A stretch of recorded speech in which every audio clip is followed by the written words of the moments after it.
Hi hello. ಮೊಸರಲ್ಲಿ 1 table ಸ್ಪೂನಷ್ಟು ಇದನ್ನು ಕಲಿಸ್ತೀನಿ. ನಮಗೆ ಎಷ್ಟೇ ಬೆಳ್ಳಿ ಫ್ಯಾಟ್ ಇದ್ರೇನು ವೆಯ್ಟ್ ಲಾಸ್ ಆಗಬೇಕು ಅಂದ್ರೇ ಇದೊಂದು ಕುಡಿದ್ರೆ ಸಾಕಾಗುತ್ತೆ, ನಮ್ಗೆ ತಿಂದರೆ ಸಾಕಾಗುತ್ತೆ. ಬೆಣ್ಣೆ ಕರೆದಂಗೆ ನಮ್ಮ ಹೊಟ್ಟೆಯಲ್ಲಿರೋ ಕೊಬ್ಬೆಲ್ಲ ಕ್ಲೀನಾಗಿ ಕರಗೋಗುತ್ತೆ. ಅಷ್ಟೊಂದು ಚೆನ್ನಾಗಿ ಹೆಲ್ಪ್ ಆಗುತ್ತೆ. ತುಂಬ ಸಿಂಪಲ್ಲಾಗಿ ಯಾವುದೇ ಥರ ದುಡ್ಡು ಖರ್ಚಿಲ್ದಿರೇ ಮನೇಲಿರೋ ಪದಾರ್ಥಗಳಿಂದನೇ ಆರಾಮಾಗಿ ಮಾಡ್ಕೋಬೋದು. ಫಸ್ಟ್ ಅದಕ್ಕೆ ನಾನು ಸೋಂಪು ತೊಗೊಂಡಿದ್ದೀನಿ. ಏನೇನು ಪದಾರ್ಥ ಇದಕ್ಕೆ ಯೂಸ್ ಮಾಡ್ತಾರೆ ಅಂತ ಫಸ್ಟೇ ತೋರಿಸ್ಕೊಡ್ತಾ ಇದ್ದೀನಿ. ಫಸ್ಟು ಸೋಂಪು ತೊಗೊಂಡಿದ್ದೀನಿ. ಸೋಂಪಿಂದನೂ ಅಷ್ಟೇ ನಮಗೆ ಕೊಬ್ಬನ್ನು, ನಮ್ಮ ಬಾಡಿಲಿರೋ ಕೊಲೆಸ್ಟ್ರಾಲ್ ಎಲ್ಲ ಕಡಿಮೆ ಆಗೋಕ್ಕೆ ಹೆಲ್ಪ್ ಆಗುತ್ತೆ. ಮತ್ತು ಇದು ಬ್ಲಡ್ ಸರ್ಕ್ಯುಲೇಷನಿಗೆ ಕೂಡ ತುಂಬ ಚೆನ್ನಾಗಿ ಹೆಲ್ಪ್ ಆಗುತ್ತೆ. ಮತ್ತು ವಾಮು ಎಲ್ಲರ ಮನೆಯಲ್ಲೂ ಕಂಪಲ್ಸರಿ ವಾಮ್ ಅನ್ನೋದು ಇದ್ದೇ ಇರುತ್ತೆ. ಇದು ಡೈಜೆಷನ್ಗೆ ಹೆಲ್ಪ್ ಆಗುತ್ತೆ ಮತ್ತು ಕೊಲೆಸ್ಟ್ರಾಲ್ ಕಡಿಮೆ ಆಗೋಕ್ಕೆ. ಮತ್ತು ತುಂಬ ಒಬ್ಬರಿಗೆ ದಾಹ ಜಾಸ್ತಿ ಆಗ್ತಾ ಇರುತ್ತೆ. ಎಷ್ಟು ನೀರು ಕುಡಿದ್ರೂ ಕೂಡ ನಮಗೆ ಕುಡಿತಾನೆ ಇರಬೇಕು ಅನಿಸ್ತಾ ಇರುತ್ತೆ. ಅಂಥವ್ರಾದರೆ ವಾಮ್ ಯೂಸ್ ಮಾಡೋದ್ರಿಂದ ಅದೆಲ್ಲ ಕಡಿಮೆ ಆಗುತ್ತೆ. ಮೈನ್ ಬಂದ್ಬಿಟ್ಟು ವೆಯ್ಟ್ ಲಾಸ್ಗೆ ಅದು ಕಡಿಮೆ ಮಾಡೋಕ್ಕೆ ಹೆಲ್ಪ್ ಆಗುತ್ತೆ. ನೆಕ್ಸ್ಟ್ ಬಂದ್ಬಿಟ್ಟು ಜೀರಿಗೆ ತೊಗೊಂಡಿದ್ದೀನಿ. ಜೀರಿಗೆನೂ ಅಷ್ಟೇ ನಮಗೆ ಪಿತ್ತಕೋಶಕ್ಕೆ ಮತ್ತು ಲಿವರ್ಗೆ ಇದೆಲ್ಲ ತುಂಬ ಚೆನ್ನಾಗಿ ಹೆಲ್ಪ್ ಆಗುತ್ತೆ. ವೆಯ್ಟ್ ಲಾಸ್ ಕೂಡ ಅಷ್ಟೇ. ಇದು ಮಾರ್ನಿಂಗ್ ಟೈಮ್ ಕುಡಿಯೋದ್ರಿಂದ ನಾವು ಎಷ್ಟೇ ಜಾಸ್ತಿ ನಮಗೆ ಬೆಲ್ಲಿ ಫ್ಯಾಟ್ ಇದ್ರೂ ಕೂಡ ಕಡಿಮೆ ಆಗುತ್ತೆ. ತುಂಬ ಚೆನ್ನಾಗಿ ಜೀರಿಗೆಯಿಂದನೂ ಕೂಡ ಹೆಲ್ಪ್ ಆಗುತ್ತೆ. ನೆಕ್ಸ್ಟ್ ಬಂದ್ಬಿಟ್ಟು ಮೆಂತ್ಯ ಅಂದರೆ ಹೇಳೋಷ್ಟೇ ಇಲ್ಲ. ಇದು ಹೆಲ್ತ್ಗೆ ತುಂಬಾ ಚೆನ್ನಾಗಿ ಹೆಲ್ಪ್ ಆಗುತ್ತೆ. ಕೊಲೆಸ್ಟ್ರಾಲ್ಗೆ, ಬಿ ಪಿಗೆ ತುಂಬ ಚೆನ್ನಾಗಿ ಇದು ವರ್ಕ್ ಆಗುತ್ತೆ. ಇದನ್ನು ಅಷ್ಟೇ, ಇದು ಜಾಸ್ತಿ ಹಾಕ್ಕೋಬಾರ್ದು, ಒಂದು ಸ್ವಲ್ಪ ನೋಡ್ಕೊಂಡು ಹಾಕ್ಕೋಬೇಕು. ಬಟ್ ಕಂಪಲ್ಸರಿ ಮೆಂತ್ಯ ಕೂಡ ಹಾಕ್ಕೋಬೇಕು. ಮೇಯ್ನ್ ಬಂದ್ಬಿಟ್ಟು ಅಗಸೆ ಬೀಜ. ಅಗಸೆ ಬೀಜ ಅಂದರೆ ಇದರಲ್ಲಿ ಇರೋ ಬೆನಿಫಿಟ್ಸ್ ನಾವು ನಿಜನೇ ಎಷ್ಟೊಂದು ಬೆನಿಫಿಟ್ಸ್ ಐತೆ ಅಂದರೆ, ಇದಕ್ಕೆ ಜಾಸ್ತಿ ಕಾಲು ನೋವು ಎಲ್ಲ ಇರುತ್ತಲ್ಲ ಅಂಥವ್ರಿಗೆ ಇದನ್ನು ಹುರಿದ್ಬಿಟ್ಟು ಬಿಸಿನೀರಲ್ಲಿ ಕುಡಿಯೋದ್ರಿಂದ ನಮಗೆ ಎಷ್ಟೇ ಕಾಲು ನೋವು ಇದ್ರೂ ಮೊಣಕಾಲು ನೋವೆಲ್ಲ ಕಡಿಮೆ ಆಗುತ್ತೆ. ಮೇಯ್ನ್ ಬಂದ್ಬಿಟ್ಟು ನಮಗೆ ಕೊಲೆಸ್ಟ್ರಾಲ್ ಕಡಿಮೆ ಆಗುತ್ತೆ ಮತ್ತು ಬೆಳ್ಳಿ ಫ್ಯಾಟು ಕರಗೋದಕ್ಕೆ ಹೆಲ್ಪ್ ಆಗುತ್ತೆ. ಫಸ್ಟ್ ಆದರೆ ಒಂದು ಸ್ಟವ್ ಮೇಲೆ ಚಿಕ್ಕದೊಂದು ಬಾಣಲಿ ತೊಗೊಂಡ್ಬಿಟ್ಟು ಅದರಲ್ಲಿ 1 ಟೇಬಲ್ ಸ್ಪೂನಷ್ಟು ಅಗಸೆ ಬೀಜ ಹಾಕ್ಕೊಂಡು ಲೋ ಫ್ಲೇಮಲ್ಲಿ ಇಟ್ಕೊಂಡೇ ಹುರ್ಕೋಬೇಕು. ಇದು ಚಿಟಪಟ ಅಂತ ಎಲ್ಲ ಸ್ಪ್ರೆಡ್ ಆಗಿಬಿಡುತ್ತೆ. ಒಂದು ಚಿಕ್ಕದೊಂದು ಪ್ಲೇಟ್ ಅದ್ರ ಮೇಲೆ ಮುಚ್ಚಿಬಿಟ್ಟು ರೋಸ್ಟ್ ಮಾಡ್ಕೊಳ್ಳಿ. ತುಂಬ ಚೆನ್ನಾಗಿ ಹೆಲ್ಪ್ ಆಗುತ್ತೆ ಅಗಸೆ ಬೀಜ ಅನ್ನೋದು. ಇದು ಕಾಲು ನೋವಿಗೆ, ಕೊಲೆಸ್ಟ್ರಾಲ್, ಯಾರ್ಯಾರು ಬಿ ಪಿ ಜಾಸ್ತಿ ಐತೆ ಅಂಥವ್ರಾದರೆ ಇದನ್ನು ದಿನನಿತ್ಯ ಸೇವನೆ ಮಾಡೋದ್ರಿಂದ ನಮಗೆ ಬಿ ಪಿ ಕಂಟ್ರೋಲಲ್ಲಿರುತ್ತೆ, ಕೊಲೆಸ್ಟ್ರಾಲ್ ಕೂಡ ಕಡಿಮೆ ಆಗುತ್ತೆ. ಇದು ರೋಸ್ಟ್ ಮಾಡ್ಕೊಂಡ್ಮೇಲೆ ಒಂದು ಪ್ಲೇಟ್ಗೆ ಹಾಕ್ಕೊಳ್ಳೋಣ. ಜಾಸ್ತಿ ರೋಸ್ಟ್ ಮಾಡಬಾರ್ದು, ಅದು ಕಹಿ ಆಗಿಬಿಡುತ್ತೆ. ಮತ್ತು ಒಂದು ಅರ್ಧ ಟೇಬಲ್ ಸ್ಪೂನಷ್ಟು ಸೋಂಪನ್ನು ತೊಗೊಂಡಿದ್ದೀನಿ. ಸೋಂಪಿಂದನೂ ಅಷ್ಟೇ ನಮಗೆ ಹೆಲ್ತ್ ಬೆನಿಫಿಟ್ಸ್ ಅನ್ನೋದು ಜಾಸ್ತಿ ಐತೆ. ಇದು ಲೈಟಾಗಿ ನಾವು ಫ್ರೈ ಮಾಡ್ಕೋಬೇಕು. ಫ್ರೈ ಮಾಡಿಕೊಂಡು ನಾವು ಯಾವ ಪ್ಲೇಟಲ್ಲಿ ಹಾಕ್ಕೊಂಡಿದ್ವೋ ಅದೇ ಪ್ಲೇಟಲ್ಲಿ ಹಾಕ್ಕೋಬೇಕು. ತುಂಬ ಚೆನ್ನಾಗಿ ಹೆಲ್ಪ್ ಆಗುತ್ತೆ. ಇದು ಯಾವುದೇ ಥರ ನಾವು ದುಡ್ಡು ಕೊಟ್ಟು ತೊಗೊಬರ್ಬೇಕು ಆ ಥರ ಏನಿಲ್ಲ. ಮನೆಯಲ್ಲೆಲ್ಲ ಎಲ್ಲರ ಮನೆಯಲ್ಲೂ ಕಂಪಲ್ಸರಿ ಇರುತ್ತೆ. ಮತ್ತು ವಾಮ್ ಅನ್ನೋದು ಸೇಮ್ ಸ್ವಲ್ಪ ಜಾಸ್ತಿನೇ ತೊಗೊಳ್ಳಿ. ಸೋಂಪು ಅನ್ನೋದು ಕಡಿಮೆ ತೊಗೋಬೇಕು. ವಾಮ್ ಅನ್ನೋದು ಒಂದು 3/4 ಟೇಬಲ್ ಸ್ಪೂನಷ್ಟು ತೊಗೊಂಡಿದ್ದೀನಿ. ಇದನ್ನು ಅಷ್ಟೇ ಲೈಟಾಗಿ ನಾವು ಫ್ರೈ ಮಾಡ್ಕೋಬೇಕು. ಅಗಸೆ ಬೀಜ ಸ್ವಲ್ಪ ಜಾಸ್ತಿ ತೊಗೋಬೇಕು ಮತ್ತು ಸೋಂಪನ್ನು ಸ್ವಲ್ಪ ಕಡಿಮೆ ತೊಗೋಬೇಕು. ಮತ್ತು 3/4 ಟೇಬಲ್ ಸ್ಪೂನಷ್ಟು ವಾಮನ್ನು ತೊಗೊಂಡಿದ್ದೀನಿ. ಇದನ್ನು ಹುರ್ಕೊಂಡು ಒಂದು ಸೈಡ್ಗೆ ಇಟ್ಕೊಂಬಿಡೋಣ. ಜೀರಿಗೆನೂ ಅಷ್ಟೇ ಒಂದು 3/4 ಟೇಬಲ್ ಸ್ಪೂನಷ್ಟು ತೊಗೊಳ್ಳಿ. ಜೀರಿಗೆಯಿಂದನೂ ಅಷ್ಟೇ ನಮಗೆ ಪಿತ್ತಕೋಶ ಮೈನು. ಒಬ್ಬೊಬ್ಬರಿಗೆ ಎದ್ದೇಳಿದ ತಕ್ಷಣ ನೀರು ಬರ್ತಾ ಇರುತ್ತೆ ಬಾಯಲ್ಲಿ, ಒಂಥರ ವಾಮಿಟ್ ಬಂದಂಗೆ ಆ ಥರ ಎಲ್ಲ ಇರುತ್ತೆ.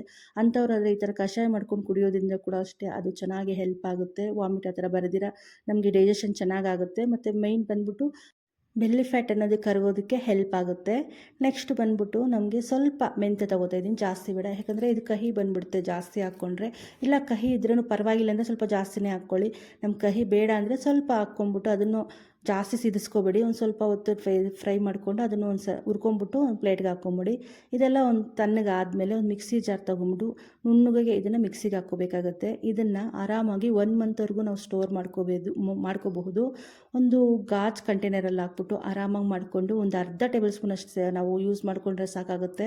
ಜಾಸ್ತಿ ಕೂಡ ಏನು ಬೇಕಾಗಿಲ್ಲ. ಒಂದು ಅರ್ಧ ಟೇಬಲ್ ಸ್ಪೂನಷ್ಟು, ಇಲ್ಲಾಂದರೆ ನೀವು 3 ದಿನಕ್ಕೆ, ಒಂದು 4 ದಿನಕ್ಕೆ ಒಂದು ಸತಿ ನಾವು ಮಾಡ್ಕೋತೀವಿ ಫ್ರೆಶ್ ಆಗಿ ಅಂದರೆ ಇನ್ನೂ ಒಳ್ಳೆಯದೇ. ಇಲ್ಲ ನಮ್ಮ ಕೈಯಲ್ಲಿ ಆಗಲ್ಲಪ್ಪ, ನಾವು ಒಂದೇ ಸತಿ ಮಾಡ್ಕೊಂಡು ಇಟ್ಕೋತೀವಿ ಅಂದರೆ ಸ್ವಲ್ಪ ಕ್ವಾಂಟಿಟಿ ಜಾಸ್ತಿ ಹಾಕ್ಕೊಳ್ಳಿ.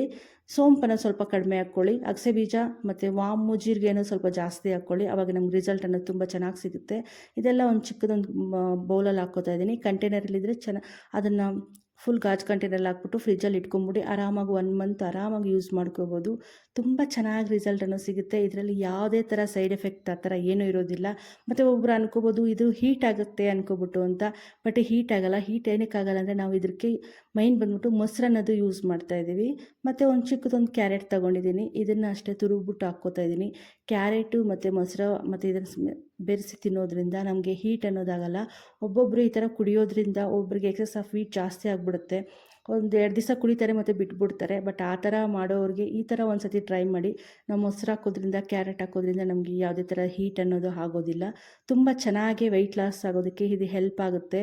ಇದು ಎಂಪ್ಟಿ ಸ್ಟಮಕ್ಕಲ್ಲೇ ತಗೋಬೇಕು ನಾವು. ಊಟ ತಿಂದ್ಬಿಟ್ಟು ಆ ಥರ ಇದೇನು ಬೇಡ. ಇದು ಬ್ರೇಕ್‌ಫಾಸ್ಟ್ ಬದಲು ನಾವು ಮಾರ್ನಿಂಗ್ ಟೈಮು ಎಂಪ್ಟಿ ಸ್ಟಮಕ್ ಕಾಫಿಗಿಂತ ಮುಂಚೆನೇ ಇದನ್ನು ತಿನ್ನೋದು, ಈ ಥರ ನಾವು ಕುಡಿಯೋದ್ರಿಂದ ನಮಗೆ ಎಷ್ಟೇ ಬೆಲ್ಲಿ ಫ್ಯಾಟ್ ಇದ್ರೂ, ಎಷ್ಟೇ ನಾವು ದಪ್ಪ ಇದ್ರೂ ಕೂಡ ತುಂಬ ಚೆನ್ನಾಗಿ ರಿಸಲ್ಟ್ ಅನ್ನೋದು ಸಿಗುತ್ತೆ. ಕೊಲೆಸ್ಟ್ರಾಲ್ ಇರೋರು ಅಷ್ಟೇ, ಜಾಸ್ತಿ ಕೊಲೆಸ್ಟ್ರಾಲ್ ಇರುತ್ತೆ, ಟ್ಯಾಬ್ಲೆಟ್ಸ್ ಎಲ್ಲ ಯೂಸ್ ಮಾಡ್ತಾ ಇರ್ತಾರೆ.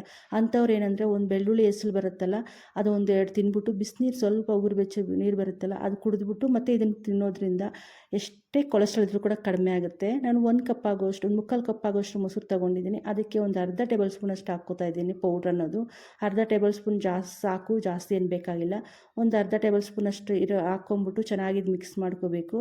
ಇದು ಮಿಕ್ಸ್ ಮಾಡ್ಕೊಂಡ್ಮೇಲೆ ನಾವು ಕ್ಯಾರೆಟನ್ನು ತುರ್ಕೊಂಡಿದ್ವಲ್ಲ, ಅದನ್ನು ಸೇರಿಸ್ಕೊಂಡು ಮಿಕ್ಸ್ ಮಾಡ್ಕೊಂಬಿಟ್ಟು ಮಾರ್ನಿಂಗ್ ಟೈಮ್ ಇದನ್ನು ತಿನ್ಕೊಂಡು ಬರೋದ್ರಿಂದ ನಿಮಗೆ ವಿತಿನ್ 15 ಡೇಸಲ್ಲೇ ನಿಮ್ಗೆ ಗೊತ್ತಾಗುತ್ತೆ ರಿಸಲ್ಟ್ ಎಷ್ಟು ಚೆನ್ನಾಗಿ ಬರುತ್ತೆ ಅಂದ್ಬಿಟ್ಟು ಅಂತ. ಇದು ಮೈನ್ ಬಂದ್ಬಿಟ್ಟು ಹಾಲು ಕೊಡ್ತಾರಲ್ಲ ಮಕ್ಕಳಿಗೆ, ಅಂಥವರೆಲ್ಲ ತಗೊಳಕ್ಕೆ ಹೋಗಬೇಡಿ. ಅದೊಂದು ಸ್ವಲ್ಪ ಹೀಟ್ ಆದ್ರೂ ಮಕ್ಕಳಿಗೆ ಇದಾಗುತ್ತಲ್ಲ, ಅಂಥವ್ರು ಸ್ಕಿಪ್ ಮಾಡ್ಕೊಳ್ಳಿ. ಎಲ್ಲರೂ ಪ್ರತಿಯೊಬ್ಬರು ಯೂಸ್ ಮಾಡ್ಕೋಬೋದು. ಇದರಿಂದ ಯಾವುದೇ ಥರ ಸೈಡ್ ಎಫೆಕ್ಟ್ ಕೂಡ ಆಗೋದಿಲ್ಲ. ತುಂಬ ಚೆನ್ನಾಗಿ ವರ್ಕ್ ಆಗುತ್ತೆ. ಹಂಗೆ ಯಾರಾದರೂ ಫಸ್ಟ್ ಟೈಮ್ ನನ್ನ ಚಾನಲ್ ನೋಡ್ತಿದ್ರೆ ಪ್ಲೀಸ್ ಸಬ್ಸ್ಕ್ರೈಬ್ ಮಾಡ್ಕೊಳ್ಳಿ. ಈ ರೆಮಿಡಿ ಏನಾದರೂ ನಿಮ್ಗೆ ಸ್ವಲ್ಪ ಆದರೂ ಇಷ್ಟ ಆದರೆ ಕಾಮೆಂಟ್ ಮಾಡೋದಂತೂ ಮರಿಬೇಡಿ. ತುಂಬ ಚೆನ್ನಾಗಿ ಯೂಸ್ ಆಗುತ್ತೆ. ನಾವು ಯಾವುದೇ ಥರ ಪದಾರ್ಥಗಳು ತಗೊಬಂದು ನಾವು ಮಾಡ್ಕೋಬೇಕು ಅಂತೇನೂ ಇಲ್ಲ. ಇದರಿಂದ ಯಾವುದೇ ಸೈಡ್ ಎಫೆಕ್ಟು ಇರೋಲ್ಲ. ಈ ಥರ ಒಂದು ಸತಿ ಟ್ರೈ ಮಾಡಿ. ಒಂದು 15 ಡೇಸ್ ಆದಮೇಲೆ ರಿಸಲ್ಟ್ ನೀವೇ ನೋಡಿ. ರಿಸಲ್ಟ್ ನೋಡಿಬಿಟ್ಟು ಒಂದು ಸತಿ ಕಾಮೆಂಟ್ ಮಾಡೋದಂತೂ ಮರಿಬೇಡಿ. Thank you for watching.